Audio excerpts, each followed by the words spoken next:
ನಮಸ್ತೆ ಸ್ನೇಹಿತರೆ. ಒಮ್ಮೆ ಲಕ್ಷ್ಮೀನಾರಾಯಣರು ಲೋಕಸಂಚಾರ ಮಾಡುತ್ತಾ ಭೂಮಿಗೆ ಬರುತ್ತಾರೆ. ಭೂಮಿಯಲ್ಲಿ ವಿಹರಿಸುತ್ತಾ ಇದ್ದಕ್ಕಿದ್ದಂತೆ ನಾರಾಯಣ ಮಹಾಲಕ್ಷ್ಮಿಯನ್ನು ಅಲ್ಲಿಯೇ ಒಂದೆಡೆ ನಿಲ್ಲುವಂತೆ ಹೇಳಿ ಮುಂದೆ ಹೋಗುತ್ತಾರೆ. ಯಾವ ಕಾರಣಕ್ಕೂ ನೀನು ಇಲ್ಲಿಂದ ಕದಲಬೇಡ ಎಂದು ಲಕ್ಷ್ಮಿಗೆ ಹೇಳುತ್ತಾರೆ. ಆದರೆ ಚಂಚಲೆಯಾದ ಮಹಾಲಕ್ಷ್ಮಿ ನಾರಾಯಣ ಹೊರಟು ಹೋದ ನಂತರ ಕುತೂಹಲ ತಡೆಯಲಾಗದೆ ಅಲ್ಲಿಂದ ತಾನು ಹೊರಟು ಬಿಡುತ್ತಾಳೆ. ಭೂಮಿಯಲ್ಲಿ ಮುಂದೆ ನಡೆಯುತ್ತಾ ಒಂದು ಹೊಲಕ್ಕೆ ಬರುತ್ತಾಳೆ. ಅಲ್ಲಿ ಬೆಳೆದ ಕಬ್ಬು ನೋಡಿ ಆಸೆಪಟ್ಟು ಅದನ್ನು ಕಿತ್ತು ತಿನ್ನುತ್ತಾಳೆ. ಅಲ್ಲಿ ಬೆಳೆದ ಹೂಗಳನ್ನು ಕಂಡು ಕಿತ್ತು ತನ್ನನ್ನು ಆ ಹೂಗಳಿಂದ ಸಿಂಗರಿಸಿಕೊಳ್ಳುತ್ತಾಳೆ.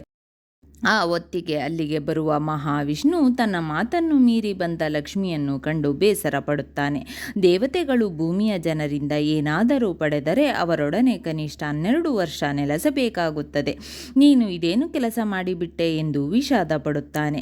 ನಿಯಮದಂತೆ ನೀನು ಮುಂದಿನ 12 ವರ್ಷ ಕಾಲ ಇಲ್ಲೇ ಈ ರೈತನ ಹೊಲದಲ್ಲಿ ನೆಲೆಸಿರಬೇಕು. ಅನಂತರವಷ್ಟೇ ನೀನು ವೈಕುಂಠಕ್ಕೆ ಮರಳಬಹುದು ಎಂದು ಹೇಳಿ ಹೊರಟು ಹೋಗುತ್ತಾನೆ.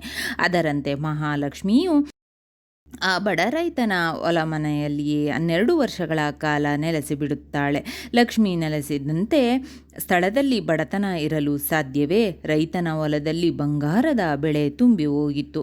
ಆತ ಶ್ರೀಮಂತನಾಗುತ್ತಾನೆ. ಇದಕ್ಕೆಲ್ಲ ತನ್ನ ಹೊಲದಲ್ಲಿ ನೆಲೆಸಿರುವ ತಾಯಿ ಲಕ್ಷ್ಮಿಯೇ ಕಾರಣವೆಂದು ಅರಿತು ಪತ್ನಿಯೊಡನೆ ಆಕೆಯನ್ನು ಉಪಚರಿಸಿ ಪೂಜಿಸುತ್ತಾನೆ. ಹೀಗೆ 12 ವರ್ಷಗಳು ಕಳೆದು ಲಕ್ಷ್ಮಿ ವೈಕುಂಠಕ್ಕೆ ಮರಳುವ ದಿನ ಬರುತ್ತದೆ. ಸ್ವತಃ ಮಹಾವಿಷ್ಣುವೇ ಅವಳನ್ನು ಕರೆದೊಯ್ಯಲು ಬರುತ್ತಾನೆ. ಆದರೆ ರೈತನು ಆತನ ಪತ್ನಿಯು ಲಕ್ಷ್ಮಿ ನಮ್ಮ ತಾಯಿ, ನಾವು ಆಕೆಯನ್ನು ಕಳಿಸಲಾರೆವು ಎಂದು ಹಠ ಹಿಡಿಯುತ್ತಾರೆ. ಅವರ ವಾತ್ಸಲ್ಯಕ್ಕೆ ಲಕ್ಷ್ಮೀನಾರಾಯಣರು ಕಟ್ಟು ಬೀಳುತ್ತಾರೆ. ಕೊನೆಗೆ ಅವರ ಪ್ರೀತಿಗೆ ಮಣಿಯುವ ನಾರಾಯಣ ನಾಳೆ ಆಶ್ವಯುಜ ಕೃಷ್ಣ ತ್ರಯೋದಶಿ ತನುಮನ ಶುದ್ಧಿಯಿಂದ ಕಳಶದಲ್ಲಿ ಲಕ್ಷ್ಮಿಯನ್ನು ಆವಾಹಿಸಿ ಪೂಜಿಸಿದರೆ ಲಕ್ಷ್ಮಿ ತನ್ನ ಒಂದಂಶದಿಂದ ಸದಾ ನಿಮ್ಮೊಡನೆ ನೆಲೆಸುತ್ತಾಳೆ. ಈ ದಿನ ಯಾರೆಲ್ಲರೂ ಶ್ರದ್ಧಾಭಕ್ತಿಯಿಂದ ಲಕ್ಷ್ಮೀ ಪೂಜೆ ಮಾಡುತ್ತಾರೋ ಅವರ ಸಂಪತ್ತು ವೃದ್ಧಿಯಾಗುತ್ತದೆ ಎಂದು ಭರವಸೆ ನೀಡುತ್ತಾನೆ. ಧನತ್ರಯೋದಶಿಯ ದಿನ ಲಕ್ಷ್ಮೀ ಪೂಜೆ ಮಾಡುವ ರೂಢಿ ಶುರುವಾಗಿದ್ದು ಹೀಗೆ ಎನ್ನುತ್ತದೆ ಪುರಾಣ ಕಥೆಗಳು.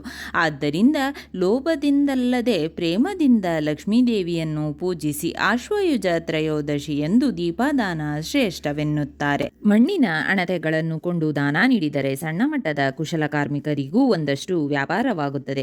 ನೀವು ದಾನ ನೀಡುವುದು ಎಲ್ಲ ಬಗೆಯಲ್ಲಿ ಸಾರ್ಥಕವೂ ಆಗುತ್ತದೆ. ಲಕ್ಷ್ಮಿಯನ್ನು ಪೂಜಿಸುವುದು ಎಂದರೆ ಸಂಪತ್ತನ್ನು ಗೌರವಿಸುವುದು ಎಂದು. ಶ್ರಮದ ದುಡಿಮೆಯ ಸಂಪತ್ತು ಮಾತ್ರವೇ ಗೌರವಕ್ಕೆ ಅರ್ಹವಾದದ್ದು.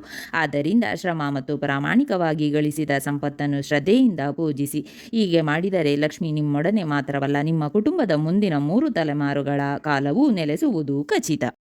ಸ್ನೇಹಿತರೆ, ಈ ವಿಡಿಯೋ ಇಷ್ಟವಾದಲ್ಲಿ ಲೈಕ್, ಶೇರ್ ಆ್ಯಂಡ್ ಕಾಮೆಂಟ್ ಮಾಡಿ. ಮುಂದಿನ ವಿಡಿಯೋಸ್ಗಳಿಗಾಗಿ ಚಾನಲ್ ಅನ್ನು ಸಬ್ಸ್ಕ್ರೈಬ್ ಮಾಡಿ. ಧನ್ಯವಾದಗಳು.